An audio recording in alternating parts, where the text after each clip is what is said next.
What's up, guys? Ninth Jim here, bringing another VGC 2020 Pokemon Sword and Shield competitive video. Today we're going to be talking about Sandaconda, the new mono ground type Pokemon. Pretty cool snake guy's design is really cool. And this Pokemon is pretty interesting. It has a really good Gmax form, really interesting. Really cool because it traps your opponent. Here, we'll show you the Gmax Sandblast here, ground type attack that traps your opponent in a raging sandstorm for 4 to 5 turns. So this essentially traps them in like a spell tag would do, and where they cannot switch out their Pokemon. So you bring him in, you keep your opponent's Pokemon locked in, and then you just slowly do huge damage to it, or slowly do pretty good tick damage with its attack. Does an eighth of their damage. So essentially like a life orb damage. But with our item Binding Band, I think that's what it's called, Binding Band, we do more. It's a sixth of their damage instead. So it's pretty good. Yeah. So that's gonna be pretty much all of this guy today. We're trapping. That's one of the versions we play, and then I have a couple of other builds, a little cheekier builds, but for now, that's really it. So we're going to talk about this ability here. First off, it's Sand Spit. So it's essentially whenever you're hit by any attack, you set Sandstorm. So it's not as good as like Tyranitar with Sandstream, where it just comes in and switches and it sets Sandstorm. This Pokemon has to be hit for Sandstorm to happen, but they got to hit him eventually. You know, they're going to hit him. So you're going to set it off at some point. And then another option here is Shed Skin, which at the end of every single turn, you get a 1 in 3 chance of healing any status condition, which is good since we're here for essentially the long haul. But Sand Spit is a pretty good gimmick, actually, so we have that. Anyway, at mono ground typing, we are weak to water, grass, ice, and that's it. And then we resist rock and poison. So that's pretty good. And then we're immune to electric because we are ground. So that's pretty good. Overall, pretty solid with pretty good defenses here. We'll talk about the stats for a second. We wall out a lot of things, actually. So we'll talk about its defenses because they're really good. So its actual defense is just 125, which is really good. 125 is a great defense. And then HP is 72 and special defense is 70. So both of those are medium. They're not terrible, but they're not amazing like its defense. Its defense is amazing, and in a format where it's very physical, defense is pretty good. It's a great stat. Hitting at 125 is very solid. It also makes sense for this Pokemon to be physical, as we are at 107 attack and 65 special attack, so we're using the attack and not special attack at all. 107 is pretty solid for its attack. And then we also have speed here at 71, pretty mid-tier, pretty normal speed, pretty medium speed. So anyway, since we have such insane defense, we're at 125. That was right, 125. We're at 125 defense. So a lot of our outs here, water and grass and ice, a lot of them are physical, actually. So you kind of beat things like Gyarados with Waterfall, and Ice Fang and Dracovish with Vicious Rend, although that's going to hurt a lot because it's doubled, and Choice and Strong Draw and potentially Choice Band and stuff. So be careful of Dracovish, it's going to hurt really hard. But yeah, that's really it for offensive stuff, physical stuff. And then we also have ice and grass, but a lot of that's going to be special, especially grass.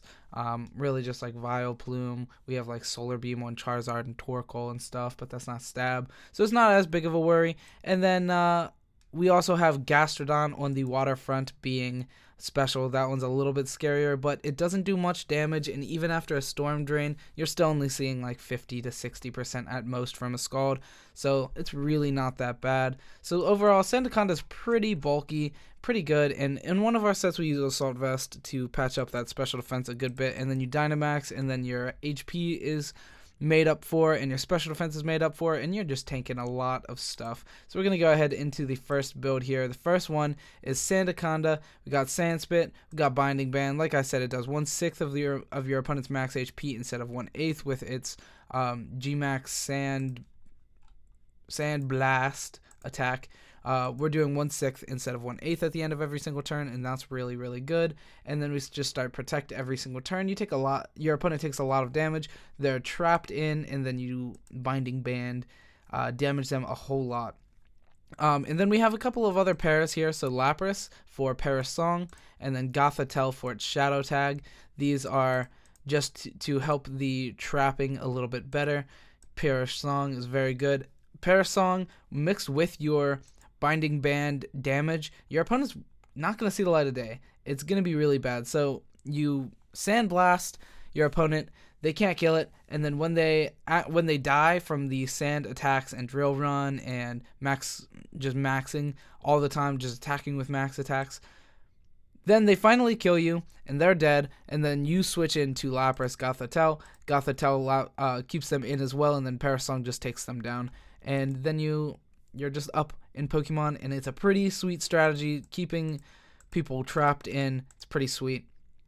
If you go into Pikalytics, there will be some builds. If you go into Sandaconda and Pikalytics, then you'll find all of these Pokemon are in here. Lapras, Gothitelle, they're the most common pairs with it. Sandaconda is not seeing a lot of play right now, so all of the builds are with the Lapras, Gothitelle build for the most part. Not all of them, as you see here, some Assault Vest builds and some Sandveil and Shedskin, but overall it is usually going to be using this cute little trick here with Perish Song, trapping your opponent, and it's pretty sweet overall.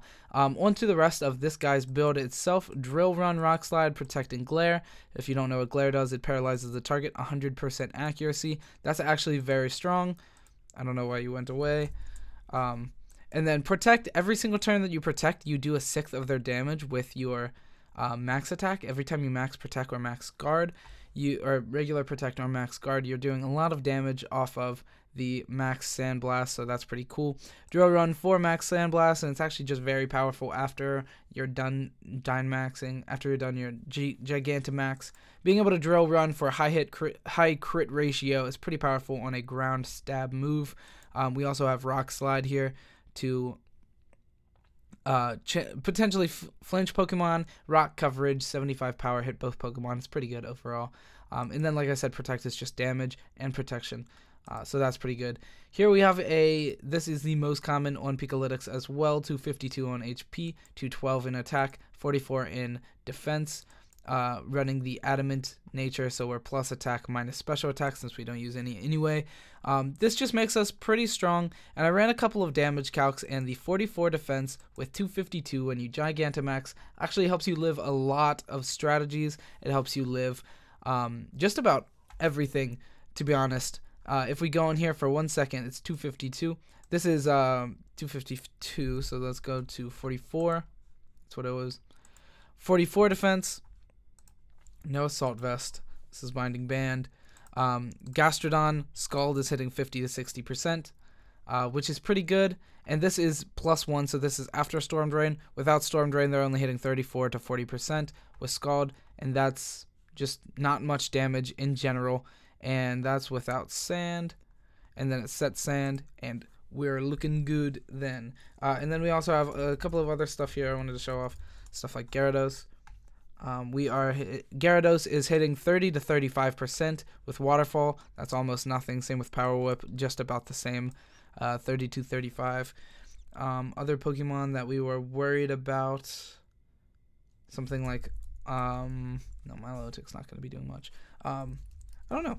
That's pretty much it for the actual threats on us, but as far as our damage output goes, against an Excadrill, Drill Run is doing insane damage. Definitely killing that without it maxing, and then if it maxes, we are not going to kill, but we will 2-hit kill with that, and that's not our max attack, or that is our max attack. Okay. When they're not maxed, our Drill Run does not kill. Sorry, that was a max attack. Our max Sandblast does kill. Not if they max, though. I feel like I made that look really weird since I use max. But when they are non-Dynamax, we are hitting 77 to 91. So if you hit a crit, because it is high crit ratio, then you are going to be knocking out every time. Except with Focus Sash, obviously, because it uses Focus Sash a lot of the time. And then we have things like Tyranitar, which you are hitting a really good amount with the Drill Run, hitting a guaranteed 2-hit KO, and that's without crit, which is pretty good. And that's not a maxed HP. If it is max HP, you're not getting a guaranteed 2-hit KO with Drill Run, which is unfortunate, but it is what it is. So yeah, pretty good against things like Excadrill, pretty good against a whole lot of things actually, and not very much resist it entirely. Just be careful of things like Togekiss, Braviary, Corviknight, because they resist ground entirely, so it'll make Sandblast not even hit, which is unfortunate when that happens. So yeah, keep that in mind when you do it. But overall, the Perish Trap is pretty fun. It's pretty cool. Definitely give it a try. And yeah, that's it for the Perish Trap. And then we have a couple of other ones. These are a little bit more gimmicky, especially this one. This one is the Binding Band, Sandspit, same things there. But we are running Coil, Body Press. This is a pretty gimmicky one, but I think it's pretty cool.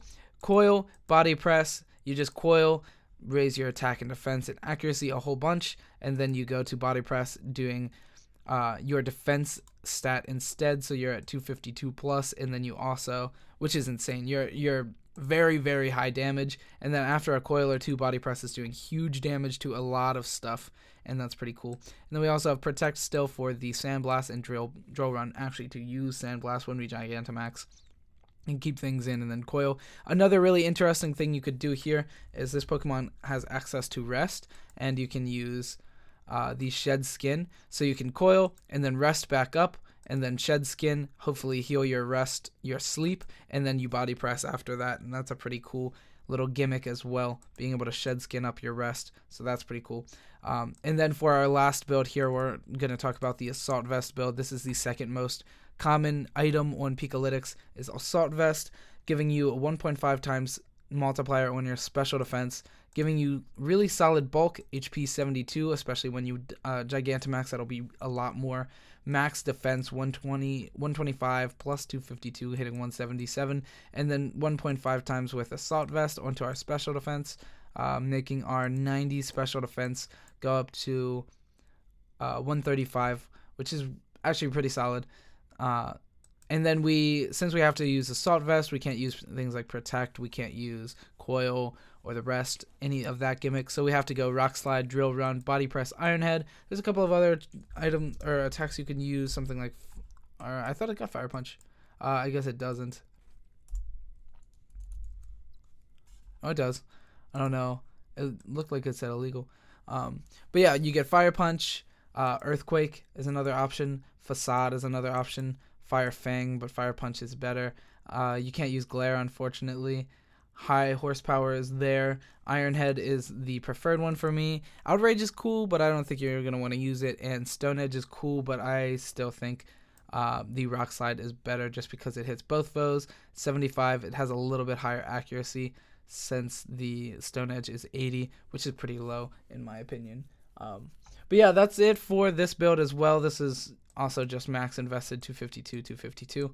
Not serious nature. You'd probably want either Adamant or Impish, wherever it is. Plus defense minus special attack. That's probably what we'd go with on this build. And same with this build, using Impish. And yeah, that's about it. Coil Rest is pretty cute. Probably not the best, but you can definitely play around with it. It would be fun. And then the Sandaconda, the trapping version, is what you'll see most commonly played with the Gmax Sandaconda, just using Binding Band, Sandspit, dealing a whole lot of damage at the end of every single turn, tanking a lot of attacks with Protect, and then just paralyzing Pokemon, and then going in with Lapras Gothitelle for Shadow Tag, Paris Song afterwards. So that's going to be it for today's video of Sandaconda Gmax. If you like this kind of content, go ahead and like and subscribe, and also go down in the comments below and say what you want to see in the future videos. Pokemon or teams I'd like to play more. I want to do some battle videos here coming soon, so if you want to see certain teams or certain Pokemon in teams, let me know, and I will try to do my best to get it up. So yeah, thank you for watching, and goodbye.